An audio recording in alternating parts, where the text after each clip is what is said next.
Hi, I'm Cari Rincker, and I'm the owner of a law practice in Champaign, Illinois, and I also have an office in New York City. And today I'm going to be talking a little bit about my path from a farm girl to a farm lawyer. For those of you that don't know me, like I just said, I am a food, farm, and family lawyer. I'm also a trained mediator, and a mediator is different than an attorney. I am an attorney, but as a mediator, I sit back as a neutral third party to help families or perhaps businesses discuss their dispute and work out an amicable resolution. I'm also the owner of Rincker Law P LLC, which currently has about 12 employees. I also employ 4 associate attorneys, 2 of which are full-time. One is about 3/4 time, and then the 4th is part-time. I have 3 different offices, one in my hometown. I grew up in a small farm town of about 5,000 people. My second is my main office, which is in Champaign, Illinois. And then I also have a satellite office in New York City where I spent about a decade of my life. So a little bit more about me. I'm presently an adjunct professor, both at the University of Illinois and Vermont Law School. So I have been teaching online food and agriculture law classes through Vermont Law School for about 3 years. And last fall, I taught mediation at the University of Illinois. I will plan on teaching again that same course in the fall. I'm a past adjunct professor as well at New York University in Manhattan. I'm also a farmer, so I actually live on a small 3-acre farm myself. I have cattle, goats, chickens, I even have rabbits. I'm trying to get my garden up and going right now. So I am a farmer, and I also grew up on a farm. So I even have cattle that are there on my family's farm in Shelbyville, Illinois, and I'm the co-owner of that operation. So I actually grew up on a farm, like I said, and I showed cattle through 4-H and FFA. And I'm not sure what things are like there in Russia, but here is a photograph of me showing cattle. And it was a great experience for me to participate in that youth program. I started off in 4-H when I was about 8 years old. So from the ages 8 to about 18 and 19, I was able to participate in what's called 4-H and go to county fairs, state fairs. I even went to some national expeditions. And I really met a lot of lifelong friends through that experience. And when I grew up, my father was not a full-time farmer. In fact, he was a full-time agriculture teacher. So he would do tours and work with the cattle in the mornings and then after work at night. So that was sort of the template that I grew up with. My father has now retired from teaching, and he is a full-time farmer. Some of my fondest memories growing up were with my farm life, with baling hay with my family and walking beans with my grandfather. I do come from a multi-generational family farm. And this is a photograph here in this picture of actually my grandfather with one of the Angus, cattle back in the day. And, I'm really proud of that my father grew up in farm life, and I want my kids to grow up in farm life. And that is definitely very important to a lot of the families, here in the Midwest and throughout the United States. When people ask me what my key to success is, and I will touch more upon this later, I really tell them that it's the hard work that I learned growing up on a farm. Livestock judging was also a very big part of my childhood and my youth. So what livestock judging is they would put 4, let's say, beef cattle or pigs or sheep in a ring, and you would have to place those 4 animals when you got older, you would have to give oral reasons and explain why you placed the animals why you did, or perhaps they would ask you questions about which pig had a pin nipple, etc. So I judged livestock in 4-H since I was about 8 years old, and then also did it through high school, including with FFA. And I was on the Illinois State 4-H team, which went on to win a national championship. And I judged in Edinburgh, Scotland. It was quite an experience. It was a lot of fun. I judged collegiately, both at Lakeland College and Texas A&M. I did receive some academic scholarships, in part because of that activity. So not only was it a great experience for me, but academically, it allowed me to go to college cheaper than what it would otherwise. But it was a huge commitment to judge livestock at the collegiate level. It's a lot like being an athlete at the collegiate level, where I would have practice for maybe about 2 hours or so, Monday through Friday, and then all weekend long, like perhaps all day Saturday, I'd have to go judge. And so it was a really big commitment, but I also had some individual success. I was first place overall in oral reasons at the National Western Stock Show in Denver, Colorado.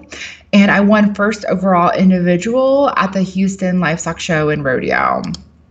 So those are definitely awards that are very meaningful to me because I know all the hours of hard work that went behind them. So I actually spent the first 2 years of my collegiate career at a local community college, which is called Lakeland College. This is actually where my father taught. So this was literally the community college in my own back door. And I received my own backyard. I received an associate's degree in agriculture, which is a 2-year degree. I was, again, on the livestock judging team at the time. And this program was developed so I could then transfer to a 4-year university. There were, of course, agriculture programs that were 1 year, 2-year degrees. For example, the John Deere program is a specialized program there. I believe it's only 1 year, 2 semesters. And those students were not able to transfer to a 4-year university. I, however, was enrolled in the program that would allow me to transfer, and I had a really great experience there. I think whenever I was 18 years old, part of me was anxious to get away from home and to go travel, but I know that deep down that I wasn't right. I was not mature enough and ready to go move 1,000 miles away from home, which is what I did whenever I was about 20 years old. And I did the last 2 years of my undergraduate at Texas A&M University, which is about 1,000 miles away from my hometown. I did complete my Bachelors of Science from Texas A&M. It took me 2 years to finish the degree. So I did my first 2 years at a community college, and then I transferred to the 4-year university, and then I had 2 more years left. I was also in the livestock judging team. And then I also participated in a live meat evaluation team, which is different than the meat judging team. If I could do it all backwards, and if I didn't go to the community college, I would have had time to also be on the meats judging team. But the live meat evaluation team was a little bit of a hybrid, which was great because what it allowed me to really do is see the full cycle, right? We're still ranking the 4 animals that are in the ring, but then we're later looking at the carcasses and we're evaluating them for their carcass quality afterwards. That's something that I really believe would be beneficial to people, because when you're able to understand what the carcass looks like, it helps you really evaluate the animals in real time a lot better. So during my undergraduate career, I actually interned in Bozeman, Montana. So my family raises a breed of cattle called Simmental. Okay, and then I'm not sure if there's many Simmental cattle in Russia, but the breed originated in Switzerland. Okay, in the Sim Valley, and the United States Association was located in Bozeman. And so I was an intern there, and I worked primarily during that time with youth programs. The various cattle breed associations in the United States are very heavily focused around youth organizations. And there's cattle shows, and there's a whole educational component to those. For example, I would have to take herdsman quizzes where they would ask me animal husbandry questions, sire summary quizzes where I would have to take a quiz about expected progeny differences or EPDs with various bulls. There was a showmanship class. There was even a sales class where I would have to fake sell my heifer to somebody else. So there's a whole educational component. I did participate in those events as a youth, and then as an intern during my undergraduate career. The summer after I graduated from Texas A&M, I interned on Capitol Hill. And this was a pivotal moment for me because for the first time in my life, I was really exposed to law and policy. I participated in a congressional internship program through Texas A&M's College of Agriculture and Life Science. So it was tilted towards agriculture and environmental policy. But, really whenever I was there, I was doing a whole mixed bags of things. I worked for Congressman Kevin Brady. At the time, I was a constituent of his because I resided in College Station, Texas, and that was included in his congressional district. I lived on Capitol Hill, which was a great experience. I actually lived in the Georgetown law dorms. Georgetown Law School was right there on Capitol Hill, and I lived in the law dorms there. And this was the moment when people ask me what made me want to go to law school, right, as a farm girl. This was the moment. Prior to this, I was planning on getting a PhD and working in academia and teaching in the area of animal science. So this was it. But at that point in time, I'd already committed to go to the University of Illinois and pursue graduate degrees. So I had already registered for the master's program. I'd already received a graduate assistantship at the University of Illinois. Which is where I actually live right now. So the University of Illinois is in Champaign, and I live right outside of Champaign, Urbana. At this time, at the University of Illinois, I was a research and a teaching assistant for Dr. Larry Berger. So that was a common thing to happen. I actually got paid by the university to be a research assistant. It wasn't a whole lot, but I did get paid. And I also did not have to pay for tuition. So by and large, I did get through my master's degree in a very affordable fashion because of that. My master's thesis was actually on DNA markers for marbling. And this photograph that you're looking at right now is I'm actually taking some blood samples for some research at one of the research farms that's owned by the University of Illinois. My master's program took me about 2 years to finish, but as you will see here on the next slide, I did a few internships in the spring. So the brunt of the work there, for me at least at the university, was about 1.5 years. And then I continued to write while I did a few cool internships. Beginning again in Washington, D.C., so I headed back to Capitol Hill because, I couldn't get enough. And I actually interned for the National Cattlemen's Beef Association. So various agriculture commodity groups in the United States have lobbying arms at both the state and the federal level. So I was at the Washington, D.C. lobbying arm for the National Cattlemen's Beef Association. So after having the exposure of working on Capitol Hill and for a congressman, it was interesting for me to look at politics through the eyes of a lobbying arm with an agriculture commodity group. So I was there for about 4 to 6 weeks. It was a short span of time. And then I headed to the other end of the country and I interned in Los Angeles, working for the public council. I actually worked in its homelessness prevention unit. And I'm sure a lot of you are probably scratching your head. I think a lot of people around me at the time were too, because this was just so different than anything else that I've ever done, right? Everything I've ever done has been in agriculture. But because of that, it was a great experience for me. It was my very first time that I was exposed to juvenile halls, which is sort of like a jail for kids. And I worked in 4 different juvenile halls in this legal clinic.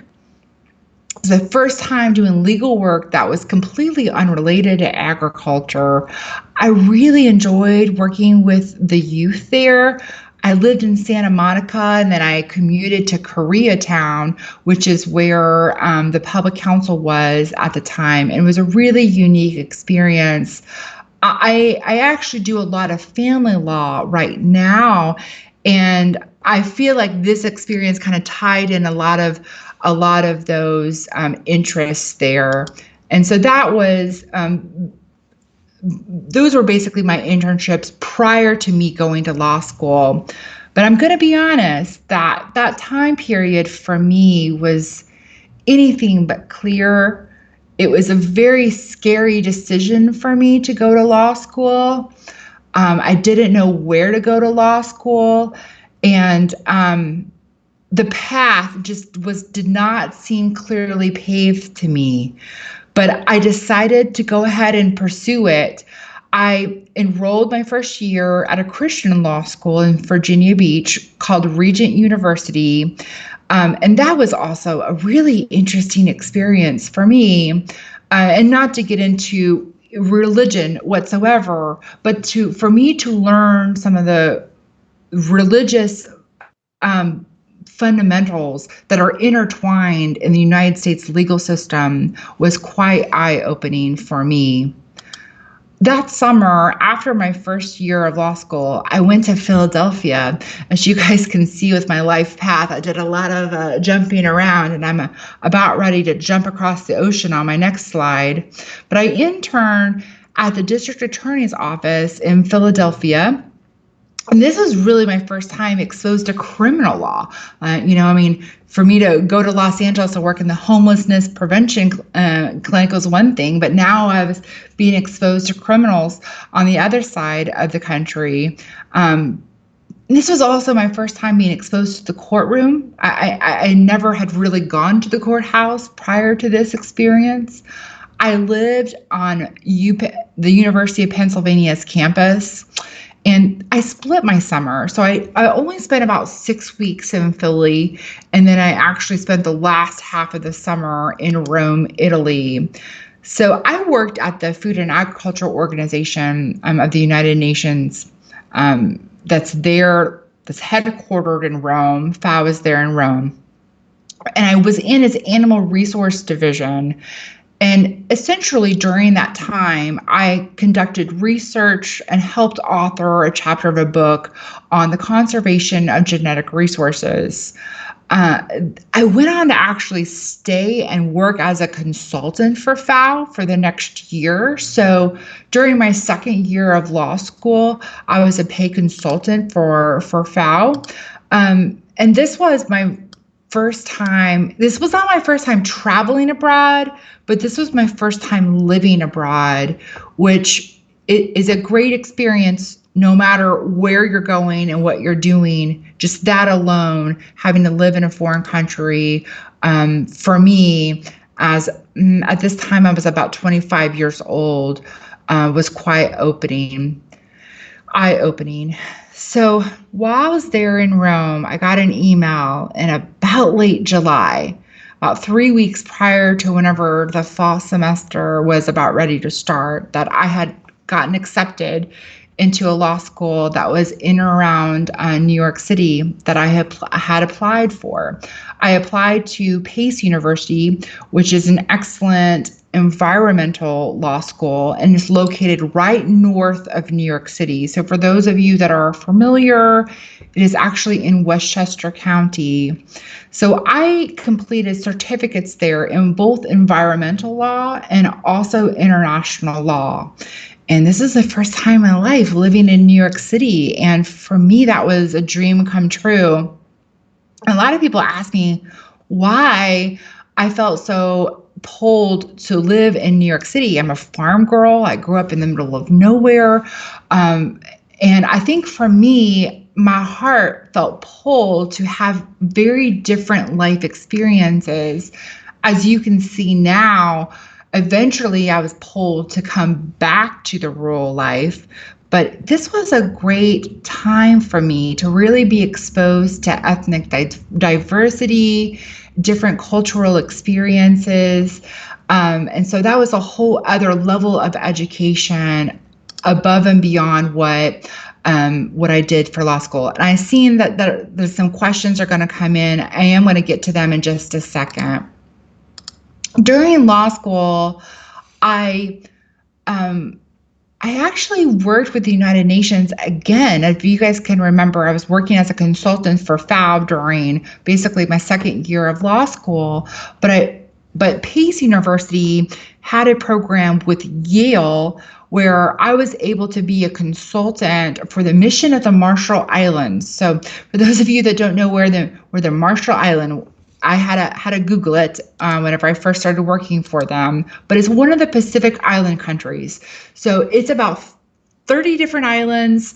It has about 50,000 people, and it's near Fiji and Palau. So that was really eye-opening to me because for me as an American, sometimes it's hard for me to understand what it's like to be a completely waterlogged country, right? And climate change issues can really affect, countries like the Marshall Islands that are dealing with sea level rise and just various other infrastructure issues. I was also a law clerk for a personal injury law firm, Simmons Cooper. At the time, I was primarily working with toxic tort litigation. They had offices both in Illinois and New York City. I worked in the New York City office. So after law school graduation, and law school is in total of 3 years in the United States. So I did my first year in Virginia, and then I transferred to the law school near New York City, Pace University, and did my last 2 years. I took the bar exam. I actually took the bar exam in both New York and New Jersey. I'm even also licensed in Connecticut as well, so which is considered the tri-state area. But I had a lot of problems finding a job. I don't know if you guys are familiar, but in 2007, 2008, that is when we had the great mortgage crisis here in the United States. So it was more difficult than normal in finding a job during this time. And there I was in New York City with a lot of different agriculture skills and experiences. And I was able to find temporary work. I basically worked through legal temp agencies. I worked at the Attorney General's office, and then I also worked at several Wall Street law firms doing temporary work. But my heart was really wanting to do and explore my interests in food and agriculture law. So I got on my computer one night and I just started Googling, job openings at food and agriculture law firms, wherever they are. And I applied to a position at a law firm in Cheyenne, Wyoming, which is where I landed my very first job out of law school. So I'll forever be grateful to them for helping me do that. So I moved to Cheyenne, Wyoming, which is, by the way, the windiest place in the United States. So windy. In fact, I lived in a trailer, and one day I opened my door and my door blew off my trailer. So, got it duct taped back on there. But my experience there at the law firm was great. I worked in property rights and federal lands litigation. So the federal government in the United States does own a lot of land west of the Mississippi River, where ranchers are effectively able to rent the land from the federal government. So I worked a lot with ranchers out west for that period of time. And I spent about 1 year as an associate attorney. And then I got the courage to go ahead and move back to New York to start my own law practice. So this is a very scary endeavor for me, but I was really homesick for New York, and I thought that the only way that I could be a food and agriculture attorney was for me to do it on my own. And so after reading a few books, I had the courage to start my own law practice and move back to New York. I literally started my law practice in a studio apartment on the Upper West Side with no money, no clients, and no plan. So when you hear about entrepreneurs just taking a jump and a leap of faith, this was my jump and my leap of faith of that I don't know what I'm going to do, but I'm going to figure it out. That being said, you can't be stupid.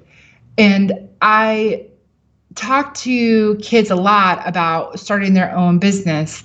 You have to have a plan for money, okay? My plan for money was that I was going to continue to do contract attorney work while starting my own law practice, which I eventually did for about 1.5 years until my practice was full time. So when you start a business, you have to have a plan for money. You're either going to get loans, you're either going to work and do something else to earn money, you're going to work off of savings, or you have a spouse or somebody who's going to be supporting you, right? So there has to be something there in place in order to start that.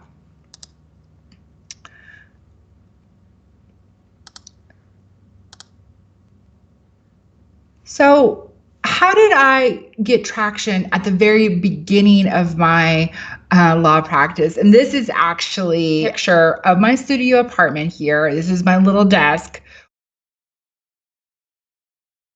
with my laptop computer. But I just put myself out there. I wrote articles, I wrote blogs, I tweeted, I attended tweet ups, I attended agriculture conferences. I started doing speaking engagements at the Farm Bureau, and I wasn't afraid to do whatever came through the door, right? I practiced door law, which is basically how I became a family lawyer as well, because I ended up getting a divorce, and then I got a second divorce, and then I got a really great mentor to handhold me and teach me a lot. And there's a saying with lawyers that sometimes you don't find your practice finds you. And I feel that way about my family law side of my practice, because as a farm girl, I never anticipated in a million years that I would be a divorce attorney. About building my practice, I just wanted to make a few points. This took time for me. This was not that I opened up my own shingle, I put a website out there, then all of a sudden I had a full-time practice. Like I said, it took me 1.5 years before I had enough revenue to quit doing contract attorney work and only have my law practice. And I was actually 4 years into my law practice before I could afford to have a physical office space. So this little home office that you see right here, I did this for 4 years. And what I did was I had what's called a virtual law office, where essentially I would get my mail there, I would meet with clients there, but then I would go home and then I would do work from my house. So that's essentially what I did for about 4 years before I got my own physical office space. I did not hire my first employee until I was about 5 years into my law practice. This was a really scary moment for me as an entrepreneur. Like, it's one thing to generate enough money to feed yourself, but it's another whole thing to, as an entrepreneur, no matter what kind of business that you're running, to have enough revenue to support another human being. And the catalyst for me is that I became an adjunct professor at New York University. And I knew that I needed to get bandwidth. I knew I needed to get help with some administrative stuff. And like I said, this was a scary financial moment for me to take on somebody else. And I'll tell you what, I made more money that year after doing that. In fact, I made $50,000 more in profit that year because I had hired somebody. And I say that because this is an important point, that as an entrepreneur, sometimes it's really scary to bring on employees. And I am, by all means, I'm not saying that you need to hire more people than what you can afford, but at the same time, businesses do tend to expand, right? I was able to do more work. I was able to spend my time more profitably, which led to my law practice making more money. I make more money now than what I did several years ago. I have more employees and much greater overhead, but I'm also generating more, not only in gross revenues, but also in profits. So I just say that just for something to think about. My law practice did have continued growth. About 6 years into my practice, I started hiring attorneys. So I had that assistant there for about 2 years, and then I started hiring an attorney. I had a history with working with attorneys on a contract basis. They were independent contractors. They weren't my employees. But at that point, I started hiring, basically a part-time associate attorney. And every time I hire new people, it has been a scary decision. In fact, I'm thinking about hiring a full-time assistant right now, and the same thought process is going through my head that I have had every single time I've hired somebody. What if I can't afford to pay them? What if, this brings me under? And so this is a real challenge in business and trying to decide the proper methods to grow. About 3 years ago, I did decide to move home. And this is a photograph here of my Champaign office. So after spending a decade in New York City, so, a couple years, 2 years there in law school, and about a year transitionally, and then 7 years into my law practice, I decided to move back. And when people ask me what my biggest challenge has been in my career, it's this. It is picking up a business that you have built for, 7+ years, and then moving it 1,000 miles and replanting all of those seeds all over again. In some ways, I have felt that I have been sprinting, for the last 3 years to try to get traction. But at the same time, I have to be honest that things have been very different than I anticipated. I was thinking that it was going to take me years to rebuild my practice here, because it took me years to build my practice in New York City, but it has not. Probably within 6 to 8 months, I was established here. When I initially moved to New York in year one, about 60% of my business was still coming from New York and about 40% in Illinois, and that is completely flip-flopped. Right now, about 90% of my business, as you'll see in a future slide, is now Illinois, with 10% being in New York. So I feel like I have moved to a more underserved community from a standpoint of legal services. So the demand has gone up. My law practice has had to change because I've had to figure out how to help and manage more clients and with greater efficiencies.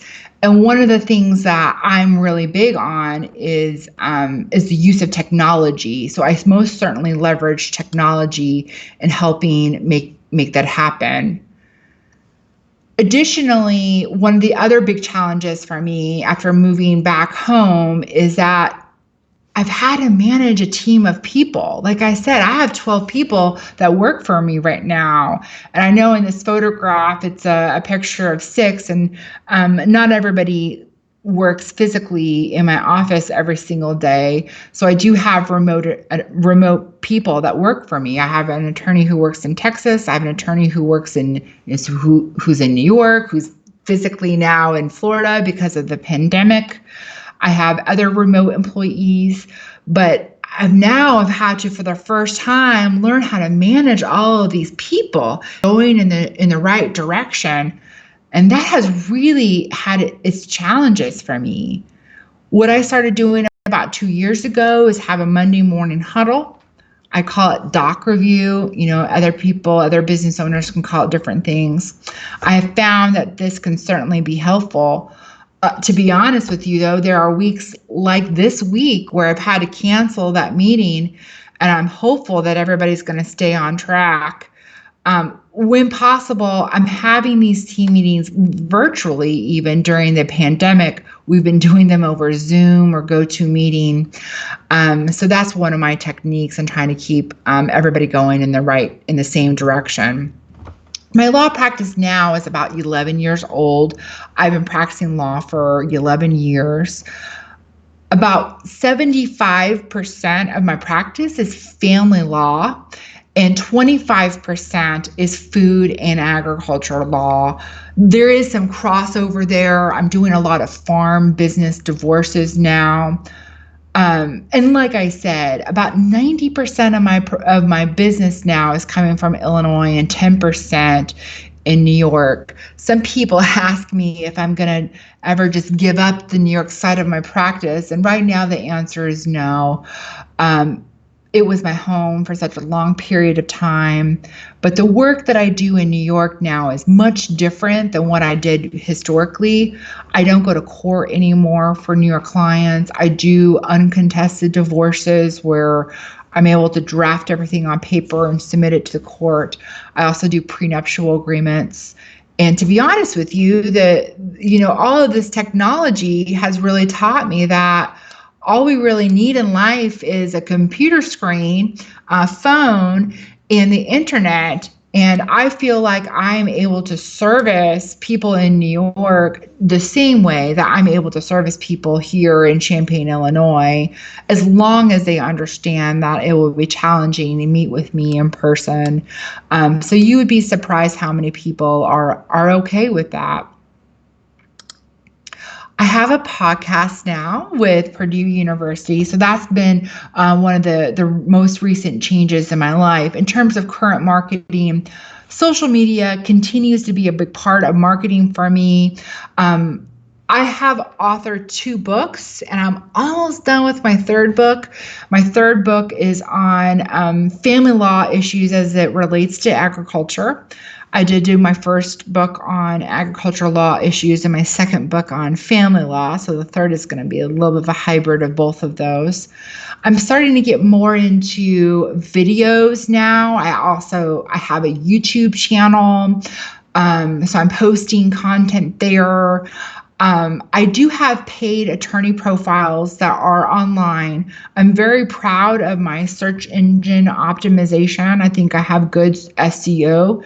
A lot of people are able to find me online. I don't really pay for a lot of ads, but I do some in agriculture publications. When I first started my law practice, I wrote a lot of articles. I haven't really been writing articles that much in the last several years. This pandemic has got me thinking more about writing some articles again. And like I said, I'm really enjoying this podcast with Purdue University called Ag Law Today. I'm still teaching right now. I used to teach at NYU. I no longer teach at NYU, but I'm teaching a food and agriculture class right now with Vermont Law School. We just completed our first week. with that online class, I don't lecture online. It's kind of cool. All the materials are very contained. There's discussion boards. They have to submit papers to me. There's still a lot of interaction that takes place without the traditional classroom setting. I know that with this pandemic, I'm thankful for the opportunity for me to teach online, where I could be sitting in a chair from anywhere and still interact with students. So I feel very thankful for that opportunity. And it will certainly be interesting to see how education is going to be changing here in light of COVID-19. I have taught and will continue to teach mediation at the University of Illinois. But that being said, the University of Illinois, for the last 2 months or so, all the students have been working from home and the classes have gone online. Makes me wonder if next fall I'm going to be teaching my very first mediation class on Zoom or some other video conferencing format. So that will certainly be a different experience. Both of my parents were teachers, so this part is very important to my life. To close here, I'm going to touch upon how COVID-19 has impacted my business and a few other points about my career. But so right now, 100% of my staff is working from home, and they're all working from home indefinitely. I am a little surprised, actually, that my employees are not asking me about going back to the office. I would figure that at this point in time, some of them would get a little, bored in the house, or, in the house bored. Is that what they say? But with the increased use of technology, with the use of video conference technology, such as Skype, Zoom, GoToMeeting, etc., we're even using Slack now for not just messaging, but also video conferencing as well. Has really helped everybody feel more connected to one another. I used to have lunch and learns physically in my office. Now we're having virtual lunch and learns with my staff, and that has been a great way to just keep everybody interconnected. I actually, on this note, on what else has changed, I rent 4 different offices in Champaign, Illinois, and I have now officially terminated my lease on 2 of those offices. So it's scary as a business owner to make those decisions, but at the same time, my rent is very expensive, and it does not make me feel comfortable as a business owner for me to pay all that money in rent and to have all my staff working from home. So how COVID-19 has impacted the practice of law. The legal industry is changing. I am a mediator, like I said, and I think that there's going to be a trend towards online mediation. I've already done some mediation via Zoom. I'm planning on working on an online mediation education event for July and August to try to teach lawyers to also become online mediators. I'm in an online family law mediation class right now. It's a 2-week, 20-hour class, and that has really been an eye-opening experience. I have my first deposition planned in July now via Zoom. Just last week, I went to court for the first time in the middle of this COVID-19 pandemic, and I had to wear a face mask. Everybody in the whole courthouse had a face mask on, including the judge. And disappointingly, though, the last couple months, there has been little access to the court, since the shelter in place. But I do believe that the court system is changing. I now have my very first court appearance on Thursday, which is going to be held via Zoom, which is going to be attorneys only and the judge, and we're all going to be on a video conference.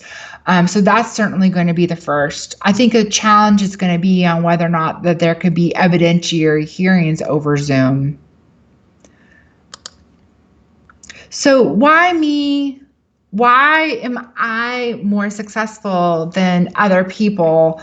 And as I said at the very beginning of this presentation, I really truly believe that my farm roots, my agriculture background is my key to success, because I learned how to work hard on my farm, on my family's farm. And because of that, I have an attitude that no job is too hard or too small for me.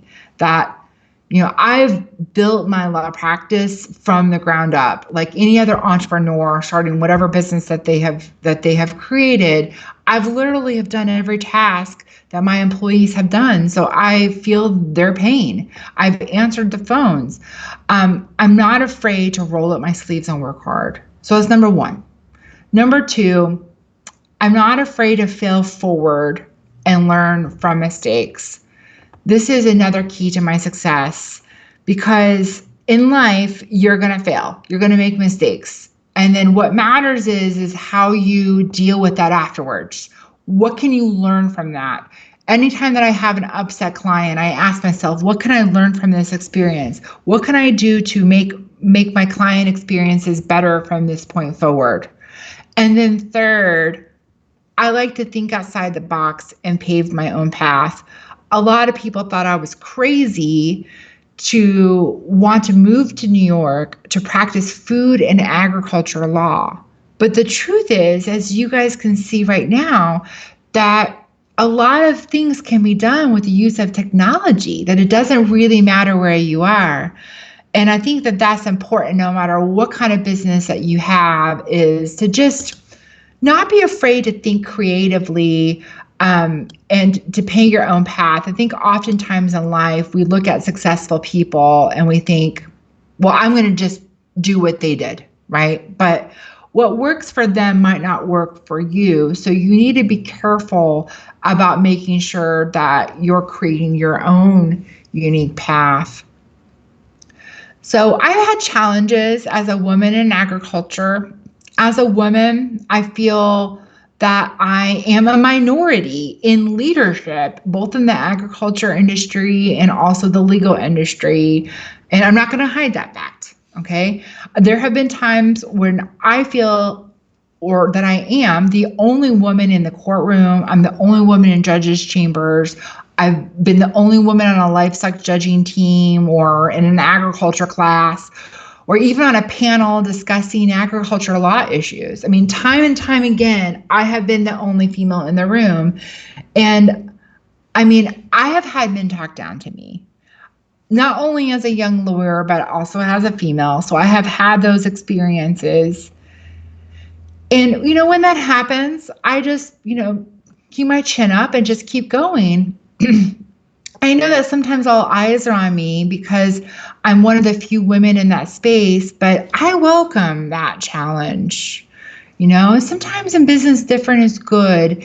And, as a woman, especially, I need to sometimes remember that. So what's next for me?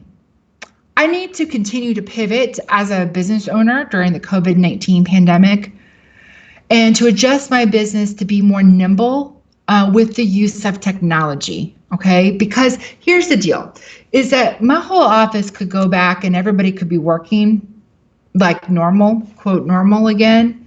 And then this could happen all over again where everybody has to be at home for a couple months. And so my business now has to be able to weather that. And so how am I going to do that? Well, I've decided that my office is going to become 100% paperless. So, and lawyers love paper. And oh my gosh, this is very scary for me because I love my files. There's nothing that makes me happier than to grab a nice big pile. But I can't do that anymore. I mean, all my physical files are going to get moved to my house literally here in the next few weeks.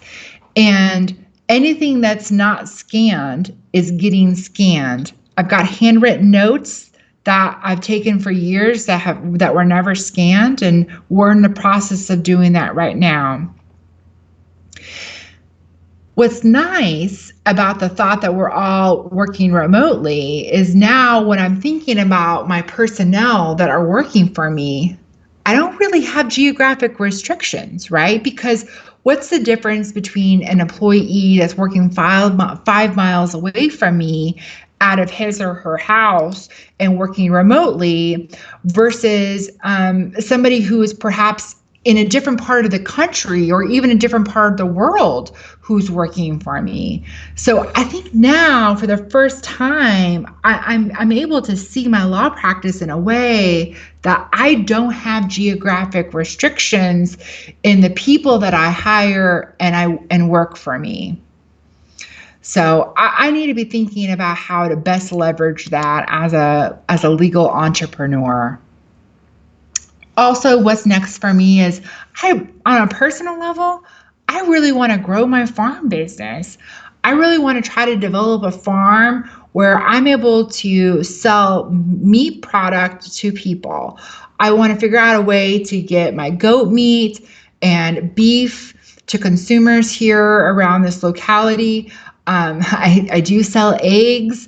And I do grow vegetables. I'm considering even starting a community-supported agriculture share here on my farm. I don't know if Russia has CSAs, but to speak very briefly about CSAs in the United States, that essentially a member or a shareholder would pay a certain amount of money, usually at the very beginning of the season, okay?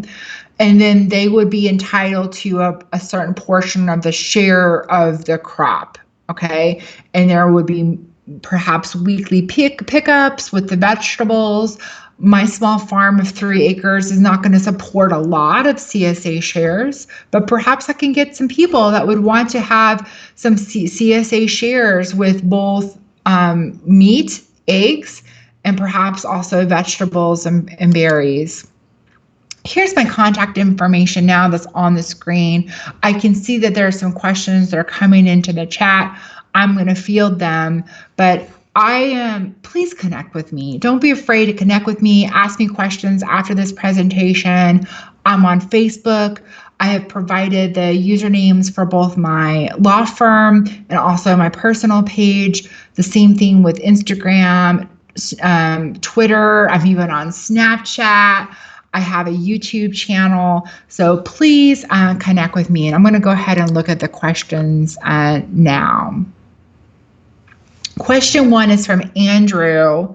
Andrew says, Dear Ms. Rincker, I would like to establish a new independent business entity in the USA for forthcoming export from USA grain commodities. May we cooperate with my company on the project? So, Andrew, my slide is on the last page. It's Cari, C-A-R-I, at rinkerlaw.com, spelled RINCKERLAW.com. I would be happy. I'll offer you a free consultation.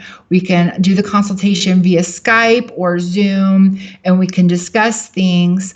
There are rules in not just Illinois, all over the United States about the ownership of business entities. You're going to need to find a citizen in the United States to be able to be the one of the members there in the organization. So I just wanted to give you the heads up on that. I don't believe that that you can form an entity in the United States without one owner being a citizen of the U.S. Question 2, thank you for sharing your story with us.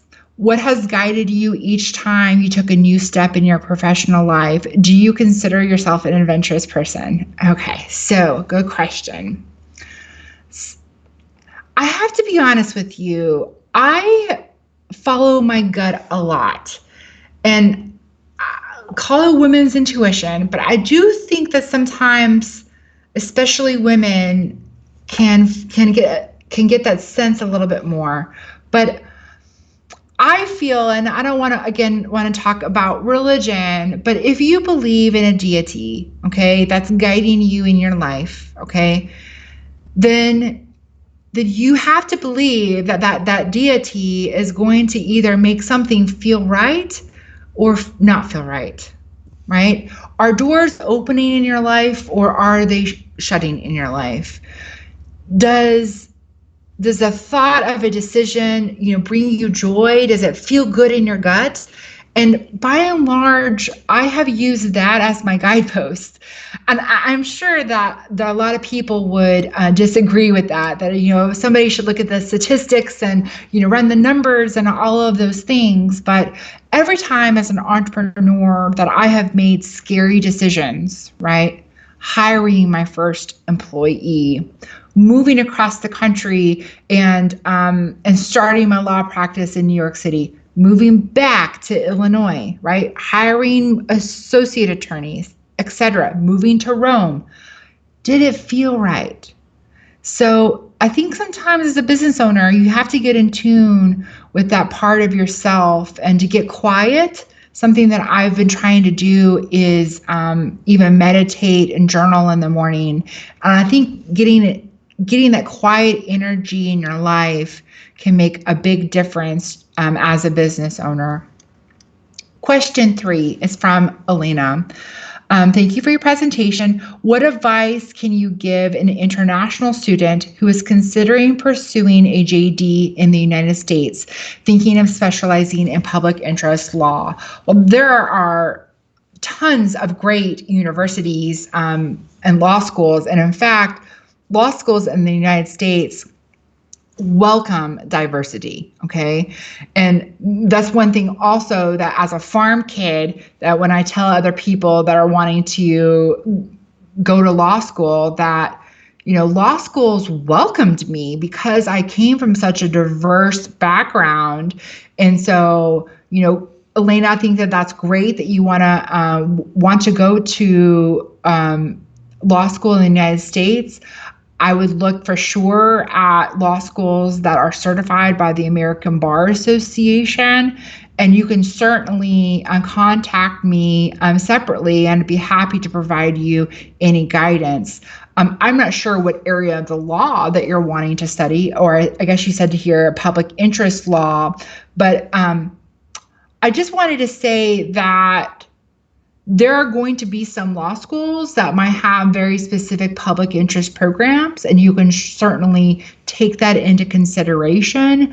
But what I would really do is focus on the right law school for you. When you go to law school, you get on a train, so to speak. So for me, I went to law school primarily in New York City, and I was on a train. I was trained in New York law. I had New York contacts. I decided to take the New York bar. Then I decided to stay in New York afterwards. So I don't know which area in the country in the United States that you're interested in, but I would try to hone your search in that geographic area. Question 4, how did you learn to delegate tasks to your employees, especially after leading your practice by yourself for a period of time? Oh my goodness. So this is a good question. And I have to tell you that it's still work in progress. If you talk to my staff, I think some of them would say that I'm good at delegating, and then other people would say that I'm terrible. So I am fully aware that delegation is a skill that for me is a learned skill that I still need to improve on. It is sometimes hard to trust as a business owner, people to do things. And I think that this is my biggest struggle, is because I started my law practice doing everything, literally everything on my own. But you have to trust and you have to train people. So sometimes when my employees aren't doing things correctly, I need to reflect that back onto myself of, am I training them properly?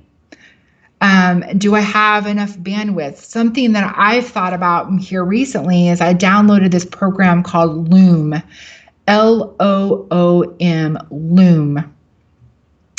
And what I'm thinking about doing is creating videos. And I think the program is free, or at least I have a free version of it.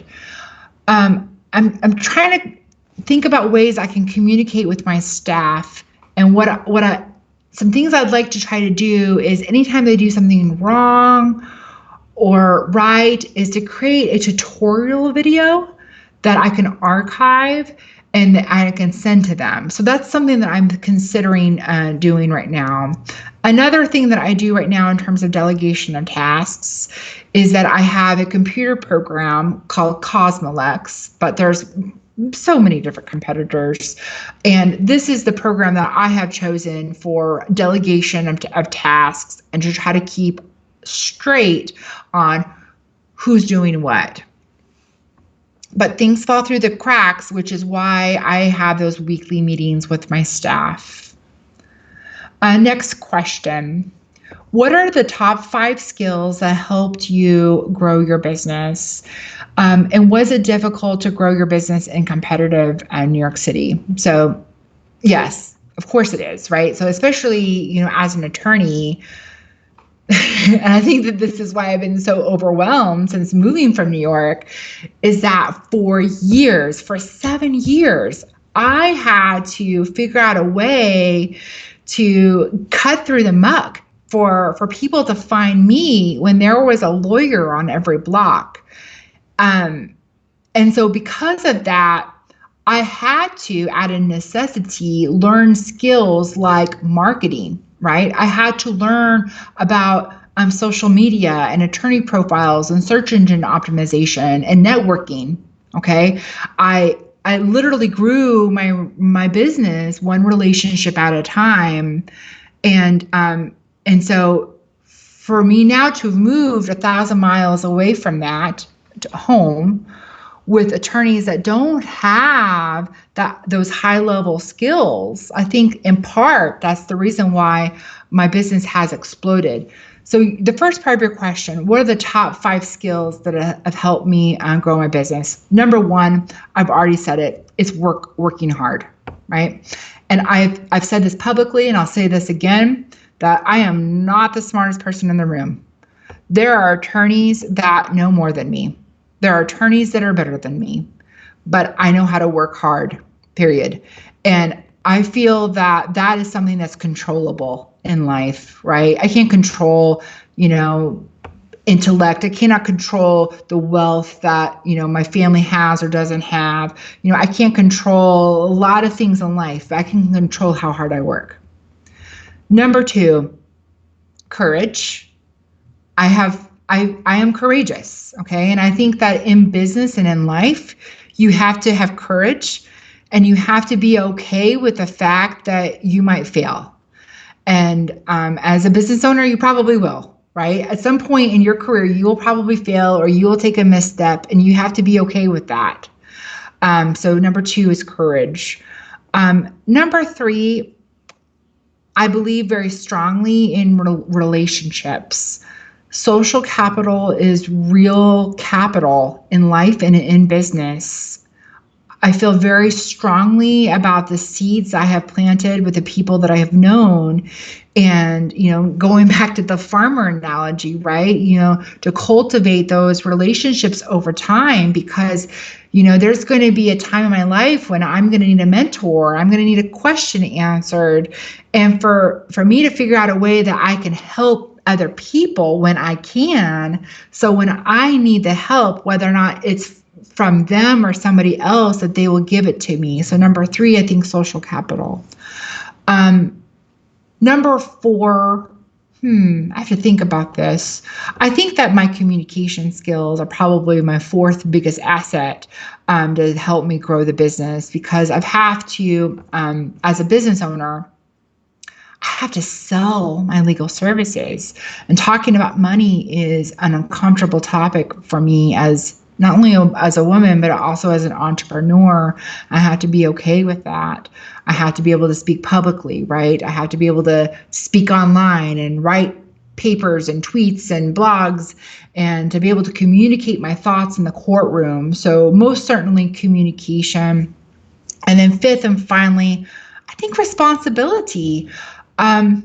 It probably goes a little bit with hard work, but again, to go back to the farm theme, I think that this is something that I learned very, very early growing up on the farm is that, I had animals to take care of and animals to feed and all of those things. And I still have animals I have to take care of and feed. And then now I have 12 employees that I have to manage and make sure that I'm able to meet payroll twice a month, okay, which is a big responsibility.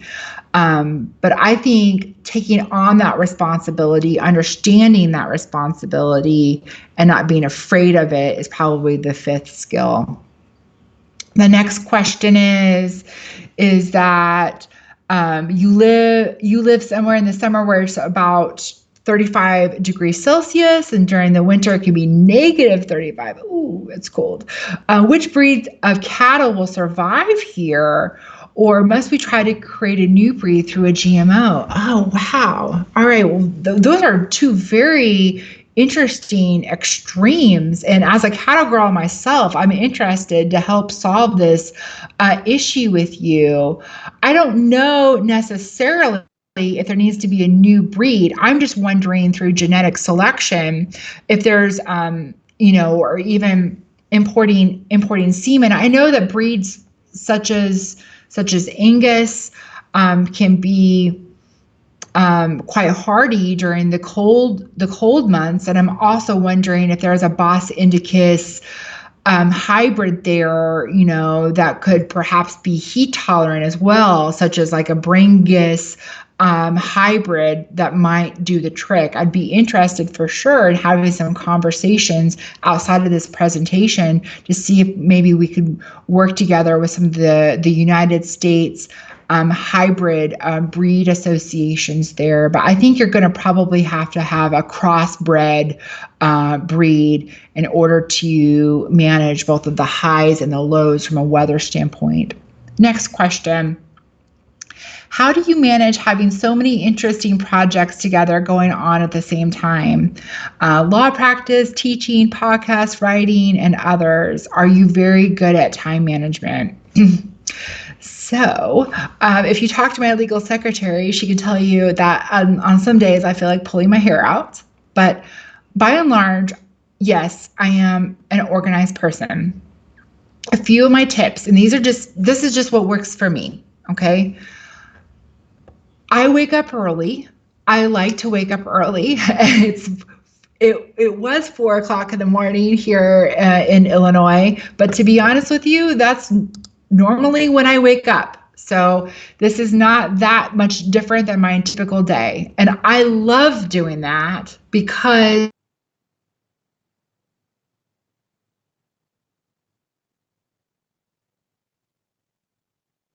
when I could read, okay? And then I can start working on my passion projects or any other project that's going on. So for right now, I'm actually studying for an examination. I'm taking an examination next month for matrimonial attorneys, and I've been studying for this for the last 3 months, and that's the time in my day that I study, is from probably around 5 to 6 o'clock in the morning. So that's one of my tips. Another one of my tips is that I really try to not check my email all day long. I really try to be very task-oriented. One of the things that I have myself do, and then also my staff do, which is called the Big Three. I can't take credit for this. I got it off of a podcast called the Gold Digger podcast, GOAL, Gold Digger. And so every single day, they're supposed to tell me their big three priorities for the day, okay? And then they are supposed to not do anything else until they get those big three items done. And let me tell you, you should go and try this to do it yourself. It is hard to do. It is a lesson and a challenge in focus because it is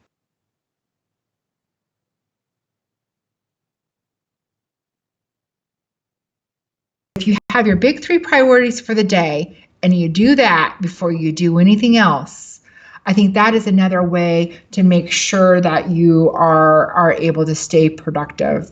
And finally, another thing that I do is I'm a big to-do list person.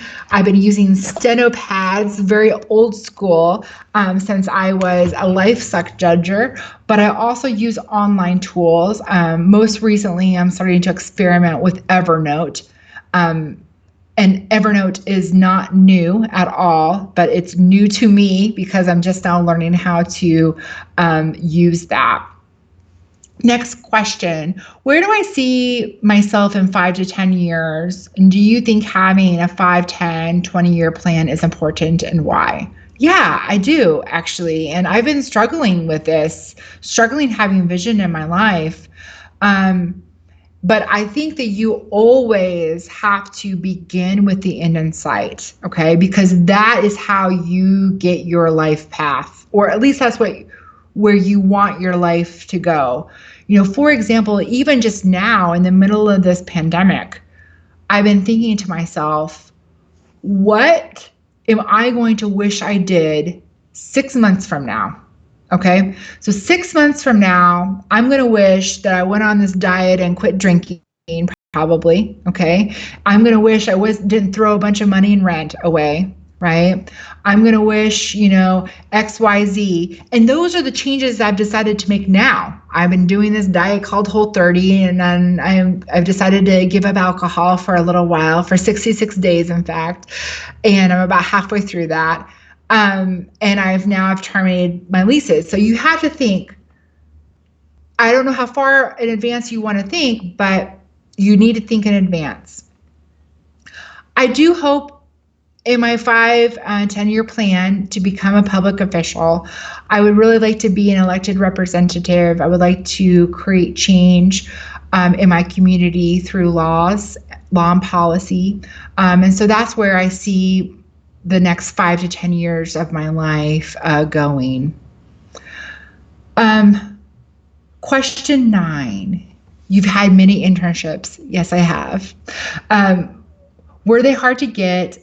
What are your advice for pursuing them successfully? Well, every internship that I received was very different. And in fact, there were a few summers during my undergraduate career where, in hindsight, if I could do it differently, I probably would have done a few more internships, because I spent some time waiting tables at a restaurant and things like that. I think that internships are really important. Some of my internships were hard to get. For example, the internship that I did on Capitol Hill, the one that actually changed my life, one that I worked for with a congressman, I had to go through several rounds of interviews. And it was a program that was sponsored through my university. But, look at me now. I mean, look how that experience completely changed the path of my life. And so if there is an internship opportunity that is hard, I'm not telling you to not go after it because it's difficult, but go after it because it may or may not open doors that could change the trajectory of your entire life. And then I've had internships come to me that were surprisingly easy. FAO, who would have guessed that I would have been able to send an email to the Food and Agriculture Organization of the United Nations and then be able to get an internship in Rome, just like that. No phone interview, okay? Now, granted, I had a quality curriculum vitae, right? I had quality experiences that they felt comfortable with me on. But I think that goes back to an earlier question. I'm just having courage, because what was the worst thing that was going to happen? That FAO is going to tell me, no, we have no opportunity, or ignore my email. So I think that pursuing those opportunities, and I can tell you right now as a business owner that, even just this week, I've received 2 emails about internships. I don't have any opportunities, but the people that are sending me emails, there's absolutely no harm in sending those emails and pursuing those. That being said, if you know a person who is there, if you have a relationship which, by the way, goes back to an earlier point about social capital. That could make a huge difference in your ability to get an internship there. I believe very strongly in those relationships and trying to do what you can to leverage them, but then also give to them. I think sometimes when people are early in their career, they think, well, I can't help these people. And that's not true. That's not true. I mean, even for myself as a young person who had very little experience, but I did know people, right? And so whenever I was working with my mentors, I was constantly thinking about what could I do to benefit their life in some way. I think that you constantly have to be asking yourself that. Next question. Thank you, Cari. That was very inspiring. You're a 100% self-made entrepreneur. Yes, and there is pride to that, right? Did I understand correctly that you never had any investors and didn't take any loans to start or move your business? Okay, so I didn't really talk about that. And it is incorrect. I have never had any investors. Okay, I am the only owner in Rincker Law. Okay, but I have received a business line of credit. Okay. There have been times whenever I have relied upon that business line of credit. Okay. So I do not want there to be an improper viewpoint that I've done all of this with all cash all the time. Okay. And that is also another piece of advice that I would give to other entrepreneurs is to not be afraid to go to the bank and ask for a line of credit before you need it. Perhaps you will never need it, okay? But to have it just in case. Next question. Thank you for your story. And well, thank you, Olga. And I really enjoyed speaking to you guys. I don't see any other questions here. So again, please find me on social media. Don't be afraid to find me on Twitter, Facebook, Instagram. You can email me questions, outside of this, Cari@rinkerlaw.com. You can visit my website, which is rinkerlaw.com. And I'm really looking forward to hopefully connecting in the future.